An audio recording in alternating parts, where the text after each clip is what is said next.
अस्सलाम वालेकुम। हम लोग एक्सपो में हमारा शैंगमिंग कंपनी की तरफ से आए हैं और हमारे यहाँ पर स्टॉल है। We are selling batteries and inverters और हमारी कंपनी चाइना में 20 ईयर्स से ऑपरेशनल है और अब वो पाकिस्तान में पहली दफ़ा आई है और पहली दफ़ा एक्सपो में आई है to display their products. Basically we are looking for distributors here. हमारे पास हमारे प्रोडक्ट्स में बैटरीज़ हैं और इन्वर्टर्स हैं। We don't sell inverters separately, लेकिन हमारे पास एक कैबिनेट सीरीज़ है जिसमें हम अप टू 8 बैटरीज तक स्टैक कर सकते हैं और उसमें इन्वर्टर है। और इसके अलावा हमारे पास खाली बैटरी भी है विदाउट इन्वर्टर और इसकी प्राइस भी काफ़ी बजट फ्रेंडली है।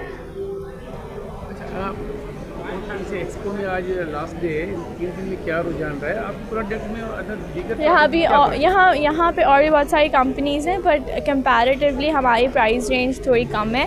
We are also looking towards a distributor जो कि यहाँ पाकिस्तानी मार्केट में हमारे प्रोडक्ट सेल कर सके और हम लोग पाकिस्तान में अपने वेंचर को स्प्रेड करने के काफ़ी we are looking forward to that. Thank you to Shaheen news.